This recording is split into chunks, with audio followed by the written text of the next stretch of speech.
ముచ్చట ఎంతమందికి తెలుసు? ఇవాళ మన భారత రాజ్యాంగం రోజని. అది రాసింది డాక్టర్ బిఆర్ అంబేద్కర్ సార్ కదా. మన రాజ్యాంగంకి ఎంత మర్యాద ఇస్తామో అది రాసిన అంబేద్కర్ సార్కు కూడా గంతే మర్యాద ఇస్తాం, ఇవ్వాలి కూడా. కానీ ఆడాడ కొందరు చిల్లరగాళ్ళు మోపై ఇగో గిసొంటి అడ్డమైన కథలు వాడతారు ఆయన విగ్రహం మీద. ఓషిని తలకాయ 16 పచ్చలు చేసిరుగా, విగ్రహం 7 కాడికి ముక్కలు ముక్కలు చేసి ఇడ్సబెట్టిరుగా. భారత రాజ్యాంగం దినోత్సవం నాడే అంబేద్కర్ విగ్రహం గిట్లా వలగొట్టిర్రంటే చూడుర్రి ఎంత షిల్లర్గాలు మోపాయిరో మనుషులు. ఏలూరు ద్వారక తిరుమల గరుడ బొమ్మ పార్కు కాడున్న అంబేద్కర్ విగ్రహాన్ని ఎవలో తెలవలు గిట్లా వలగొట్టిర్రట. ఏంబటే పోలీసోళ్ళు ఆడికొచ్చి విచారణ షాల్ చేసిర్రు. ఇది కావాలనే ఎవలో ఇట్లా చేసిర్రు అనుకుంటా ఆడ చుట్టుపడుతున్నోళ్ళు అంటున్నమాట.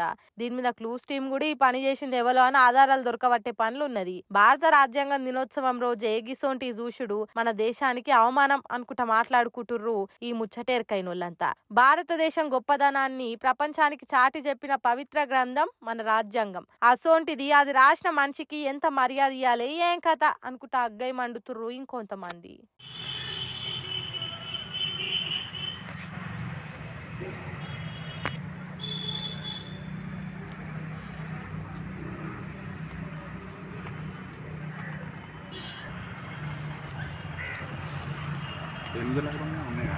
పోసేసి ఉంటాయి.